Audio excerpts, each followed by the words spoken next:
উত্তর দমদমের 28 নম্বর ওয়ার্ডে ভারতীয় জনতা পার্টির মণ্ডল 2-এর ভারতীয় জনতা পার্টির কার্যকর্তারা দলীয় পতাকা লাগাচ্ছিলেন।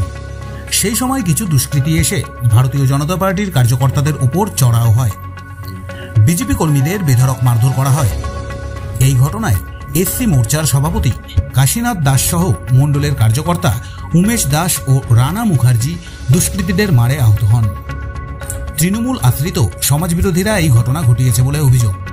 ঘটনাকে কেন্দ্র করে বুধবার ভারতীয় জনতা পার্টির পক্ষ থেকে নিমতা থানার সামনে প্রতিবাদ এবং বিক্ষোভ দেখানো হয়েছে।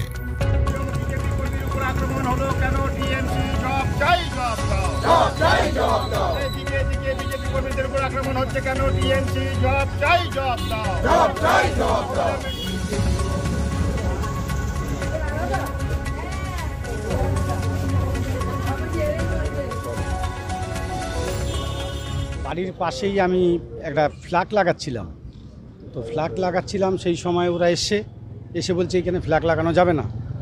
তো আমি বললাম কেন? বলে না এখানে লাগানো যাবেই না।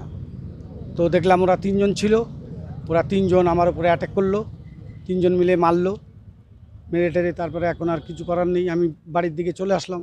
তারপরে আমি পার্টির কর্মীদের সবাইকে জানালাম, তারপরে এই এখন থানায় এসি এখন প্যান্ডেল নাকি সব জ্বালিয়ে করি। আমাকে আমার বাড়িঘর মানে আমি যেহেতু এখানে ভাড়া থাকি, তাই আমাকে বলছে যে তোকে ভোটের পর, ইলেকশনের পর আমি তোকে এখানে ঘর ছাড়া করবো। টিঙ্কু সাহা, কি করে? উনি সিপিএম তৃণমূলের কার্যালয়ে কাজ করে। কোথায় থাকে? 28 নম্বর ওয়ার্ড, উত্তর দমদম, নিমতা নদীগুল। নাম টিঙ্কু সাহা। উত্তর দমদম থেকে তপন রায়ের রিপোর্ট, ব্যারাকপুর টাইমস।